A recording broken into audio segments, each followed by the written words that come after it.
Mais l'Europe, je donne pas cher de votre peau, l'Europe continentale, parce que vous allez servir encore à ça.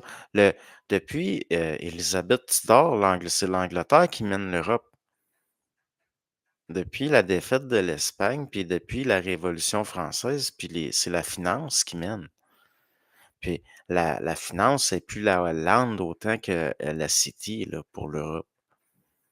Donc, c'est dommage, mais c'est comme ça. C'est les Anglais qui mènent le monde. Puis même quand Londres est bombardée pendant la Deuxième Guerre, c'est encore eux pareil qui... Il y a une partie spectacle.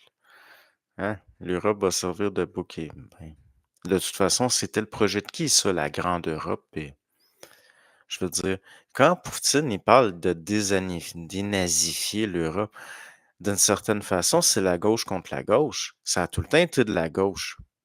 Je veux dire, regarde, les nationaux socialistes, c'est du socialisme, c'est tout de la gauche. La droite réelle, elle n'est pas vote en guerre, elle. Elle est pour les libres marchés, puis le développement, puis les particuliers. Elle est pour que le particulier puisse être entrepreneur, puis avoir sa maison, puis son auto, mais d'une façon qui est différente de standardiser comme la gauche, elle le veut. Comme Volkswagen, c'est une affaire de gauche, ça. C'est standardisé, puis c'est genre que tout le monde a une voiture, mais toute la même. Tandis que la droite, la vraie droite traditionnelle, elle n'est pas vote en guerre. Pas du tout. C'est un capitalisme de libre marché qui est pas vote en guerre parce que c'est la destruction des marchés pour un seul marché, certains marchés, la guerre. Donc, la vraie droite, c'est celle des petites villes pavillonnaires où c'est celle du vrai âge d'or qu'il y a eu aux États-Unis, qui est réel, des années 1830 jusqu'à la Première Guerre mondiale.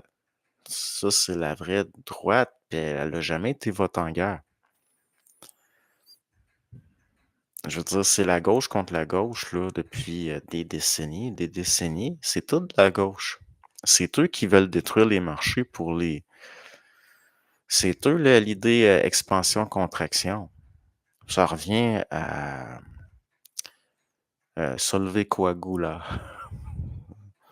Pourquoi est-ce que Lénine est dans son mausolée, c'est une pyramide tronquée, puis ces gens-là se déclarent athées? Ils le sont pas.